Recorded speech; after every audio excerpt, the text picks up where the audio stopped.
नमस्कार दोस्तों, welcome to law सुनो, जहां हम कठिन कानूनी बातों को आसान रोजमर्रा की भाषा में समझते हैं। आज का वीडियो एक दमदार सुप्रीम कोर्ट के फैसले पर है, जिसमें ये सवाल उठता है कि क्या ट्रायल से पहले ही अदालत ये कह सकती है कि सजा के चांस कम है। क्या सरकारी अधिकारी के खिलाफ भ्रष्टाचार का केस सिर्फ इसलिए खारिज हो सकता है क्योंकि सैंक्शन लेट मिला या उसमें टाइपिंग मिस्टेक है। तो आज हम बात कर रहे हैं स्टेट वर्सेस जी ईश्वरन केस की। 2025 का मामला है। इस केस के जरिए हम समझेंगे डिस्चार्ज एप्लीकेशन क्या होती है, प्रिवेंशन ऑफ करप्शन एक्ट का सेक्शन 13 समझने की कोशिश करेंगे, सीआरपीसी का सेक्शन 482 समझेंगे, सैंक्शन का क्या मतलब होता है और सुप्रीम कोर्ट ने मद्रास हाई कोर्ट का फैसला क्यों पलटा। ये सारी चीजें आज के वीडियो में हम समझेंगे। तो चलिए शुरू करते हैं। श्री जी ईश्वरन एक सरकारी अधिकारी जिन पर आरोप था कि उन्होंने 2001 से 2008 के बीच लगभग 26.5 लाख की अवैध संपत्ति अर्जित की, जो उनकी वैध कमाई से कहीं ज्यादा थी। इन पर एफआईआर दर्ज हुई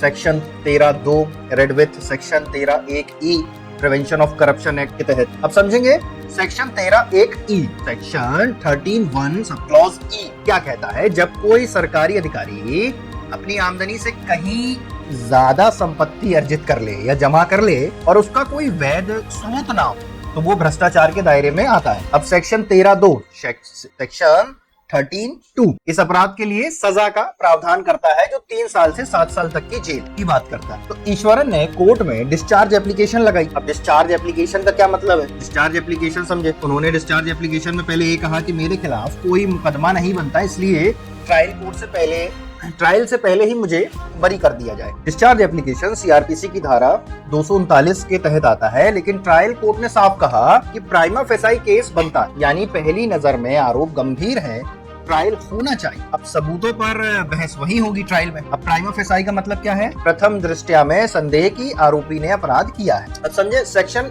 482 सीआरपीसी में हाई कोर्ट की एंट्री हुई। अब मामला गया मद्रास हाई कोर्ट, जहां आरोपी ने सीआरपीसी के सेक्शन 482 में याचिका दाखिल की। अब सेक्शन 482 क्या है, हाई कोर्ट की इनहेरेंट पावर होती है जिसमें वो कोई ऐसा आदेश रद्द कर सकती है जो न्याय के खिलाफ, लेकिन यह ताकत सिर्फ रेयरेस्ट ऑफ द रेयर मामले में इस्तेमाल की जाती है। हाई कोर्ट ने कहा सैंक्शन में गड़बड़ी है, कन्विक्शन के चांस कम हैं और एफआईआर को ही रद्द कर दिया। सुप्रीम कोर्ट की बेंच जस्टिस पीएस नरसिम्हा और जस्टिस मनोज मिश्रा ने इस फैसले को पलट दिया। कहा हाई कोर्ट ने ट्रायल से पहले ही मिनी ट्रायल कर दिया। सेक्शन 482 में सबूतों की गहराई में जाना गलत है। कन्विक्शन के चांस का सवाल ट्रायल में तय होगा। मिनी ट्रायल का क्या मतलब है, जब कोई ट्रायल से पहले ही सबूतों को जांचने लग जाए, जो कानूनन मना है। सरकारी अधिकारी के खिलाफ केस चलाने से पहले सरकार की अनुमति यानी सैंक्शन लेना अनिवार्य होता है, जिसे हम सैंक्शन कह रहे हैं। अब आता है सेक्शन 19 और प्रिवेंशन ऑफ करप्शन एक्ट 1988 के तहत सैंक्शन की बात हुई है। अब हाई कोर्ट ने कहा कि सैंक्शन में देरी हुई,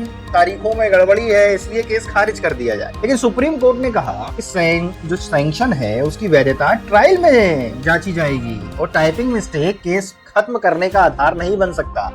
अब समझेंगे डिस्चार्ज एप्लीकेशन अगर खारिज हो चुकी हो तो उसी आधार पर सेक्शन 482 सीआरपीसी नहीं चलेगा। सुप्रीम कोर्ट ने 5 सख्त संदेश दिए कि अगर डिस्चार्ज एप्लीकेशन खारिज हो चुकी है तो उसी आधार पर सेक्शन 482 ऑफ सीआरपीसी नहीं चलेगा। प्राइमा फेसाई केस हो तो ट्रायल मैंडेटरी है, अनिवार्य है। सैंक्शन की वैधता ट्रायल में तय होगी, पहले नहीं। याद रखेंगे, सैंक्शन की वैधता, वैलिड सैंक्शन था कि नहीं, ये ट्रायल में तय होगा। मिनी ट्रायल करना कानून का उल्लंघन है। सेक्शन 482 सीआरपीसी का इस्तेमाल सीमित है, वरना न्याय बाधित होगा। तो हम निष्कर्ष क्या निकाल सकते हैं, कानून की बुनियाद 2 चीजों पर टिकती, सच और प्रक्रिया। कोई भी व्यक्ति दोषी है या नहीं, ये सिर्फ ट्रायल में तय होगा। अदालतें पहले से फैसला नहीं सुनाएंगी। सुप्रीम कोर्ट ने इस फैसले से साफ कर दिया, न्याय का रास्ता शॉर्टकट नहीं है, सिर्फ सबूत और प्रक्रिया से होकर ही जाता है। अगर आपको ये वीडियो समझ आया, पसंद आया तो चैनल को सब्सक्राइब करें, लाइक करें, शेयर करें।